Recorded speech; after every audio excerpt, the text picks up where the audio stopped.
एक सामान्य समाज बंधु या सदस्य के रूप में क्या बदलाव देखना चाहते हैं आप?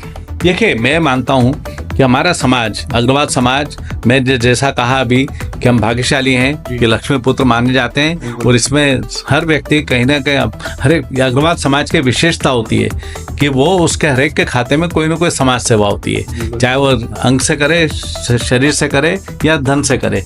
और इस नाते से मेरा ये मानना है कि ऐसे समाज में इससे कि कोई शंका कुशंका नहीं रहनी चाहिए कि इसमें कहीं पर भी कोई धन का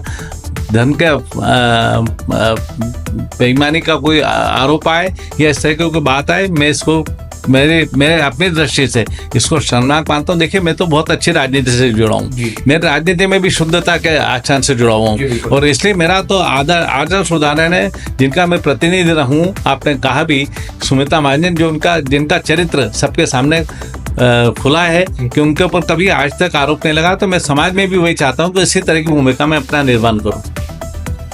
विवाद की स्थिति को अपन किस तरह से निपटाएंगे? अगर कोई विवाद उत्पन्न होता है तो उसको अपन किस तरह से आपने इसकी प्रणाली बनाई है? देखिए, विवाद की स्थिति अगर आती है तो मैं सबके साथ समन्वय करके अपनी बात विधि सम्मत तरीके से चुनाव कराना हमारी जिम्मेदारी है। उसमें भी अगर कोई विवाद आते हैं तो उन सबसे मैं समन्वय करूंगा, सबसे चर्चा करूंगा, या तो मैं सहमत कराऊंगा या उनकी बात से सहमत होऊंगा, और या फिर हम विल एग्री टू डिसएग्री। अगर कोई बात ऐसी आती है जो स्वीकार करने योग्य नहीं है तो उनको मैं शांति से इस बात को समझाने की कोशिश करूंगा कि आपकी बात जायज़ नहीं है, इसलिए हम इसको अस्वीकार करते हैं। या तो मेरी बात समझेंगे या मैं उनकी बात समझूंगा, या हम आपस में समझेंगे कि ये बात स्वीकार करने योग्य नहीं है।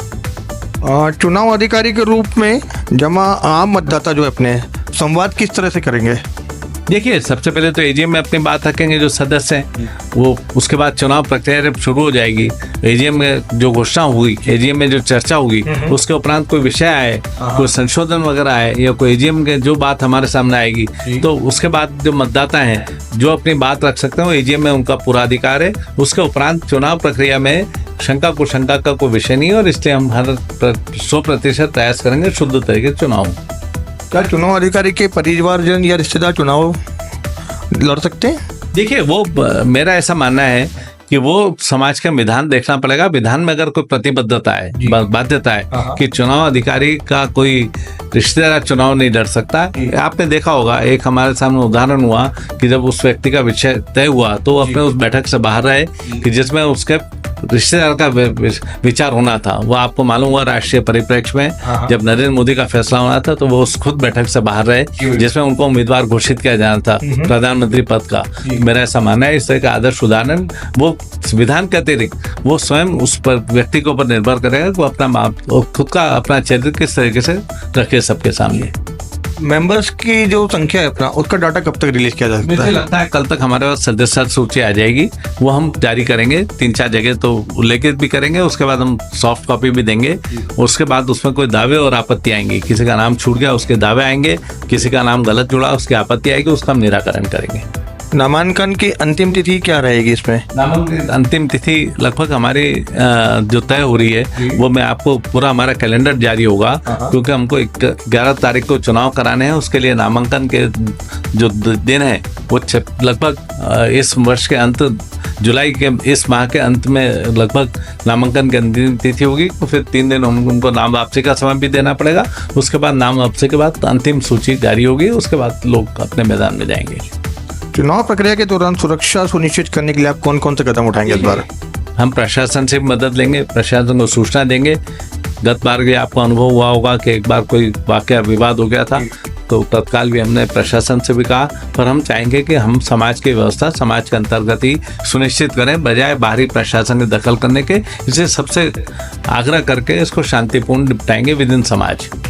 मतदान केंद्र पर अगर कोई भी गड़बड़ी होती है तो उसको आप किस तरह से हैंडल करेंगे? जो परिस्थिति आएगी उसका हम पुरजोर तरीके से समाज के भीतर ही प्रयास करेंगे। समाज के हमको बाहर प्रशासन की मदद न लेना पड़े, और इससे मैं शालीनता से समाज से आग्रह करूंगा कि इसको अगर प्रशासन को हमको इन्वॉल्व करना पड़ा तो हमारे समाज के लिए अच्छा संदेश नहीं जाएगा, और समाज का पूरे शहर में भी अच्छा संदेश नहीं जाएगा। इससे हम कोशिश करेंगे समाज के वरिष्ठ लोग ही इसको सुनिश्चित करेंगे शांति से काम हो।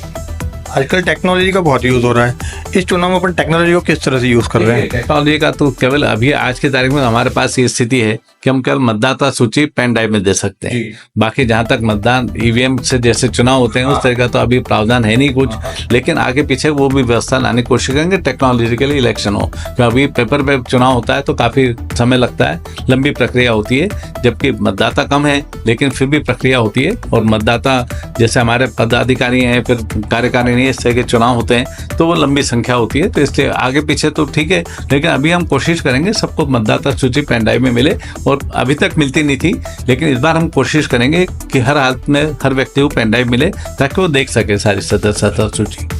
चुनाव प्रक्रिया में शामिल कर्मचारी जो हैं उनको आप किस तरह का प्रशिक्षण देंगे? देखिए, हम कोशिश ये करेंगे कि कार्यकर्ता जो है समाज के, कर्मचारी अलग बात है, कार्यकर्ता जो है वो चुनाव पूरी प्रक्रिया को संपादित करें, और जो समाज के कार्यकर्ता हैं, जो समाज कार्यकर्ता हैं, वही इसको प्रक्रिया को पूरा करें। जो बाकी जो व्यवस्थाएं लगती हैं, कोई पानी उस तरह के कर्मी, उनके प्रशिक्षण का विषय नहीं है, समाज के कार्यकर्ताओं के साथ जरूर चर्चा करेंगे किस तरह के चुनाव संपादन करना है। चुनाव प्रसार के दौरान उम्मीदवारों के लिए आचार संहिता का पालन कैसे सुनिश्चित किया जाएगा? आचार संहिता का जो पालन है, मैं तो उसमें एक बात कहूंगा कि इसको समाज के मतदाता को देखना चाहिए कि कौन मतदाता आचार संहिता का उल्लंघन कर रहा है। देखिए, हर व्यक्ति का चरित्र होता है, उसके आधार पर उसको वोट मिलने चाहिए। तो ये समाज के मतदाता पर निर्भर करता है कि किस व्यक्ति को मत दे रहा है। जो आचार संहिता का पालन कर रहा है, उल्लंघन कर रहा है, ये तो मतदाता के ऊपर है। चुनाव परिणाम की घोषणा कैसे और कब की जाएगी? देखिए, चुनाव प्रक्रिया 11 तारीख को मतदान होगा और आधी रात तक गणना होती है। हम इस बार कोशिश कर रहे हैं, डिक्लेयर करेंगे पहले पदाधिकारियों की घोषणा हो या पहले हम कार्यकारिणी की, या जो भी संख्या होगी उम्मीदवारों को, उसके आधार पर तय करेंगे। उसके आधार पर जैसे जैसे परिणाम आते जाएंगे दोनों श्रेणी के, या तो पदाधिकारी के या कार्यकारिणी के, मैं आज के दिन में ये भी नहीं कह सकता कितने पद हैं, क्योंकि वो विधान देखने के बाद होगा। उसके बाद हम पूरी सारी प्रक्रिया पारदर्शी तरीके से जारी करेंगे।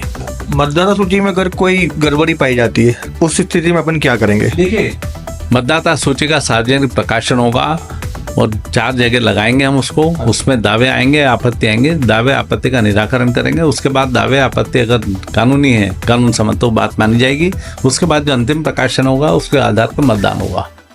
चुनाव के दौरान आपका मीडिया से संवाद फिर किस तरह से रहेगा?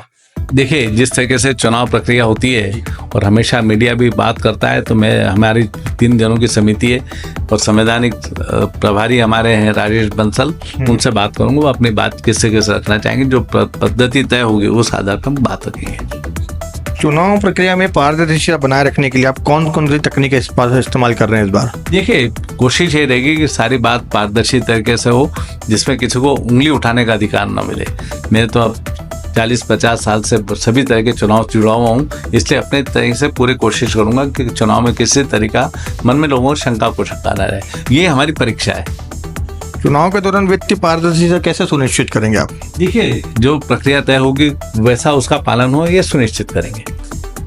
चुनाव के दौरान आपत्तियां और विवाद के समाधान के लिए कैसे तंत्र आप स्थापित करेंगे? देखिए, जो हमारी चुनाव निर्वाचन समिति है, ये उसकी परीक्षा है।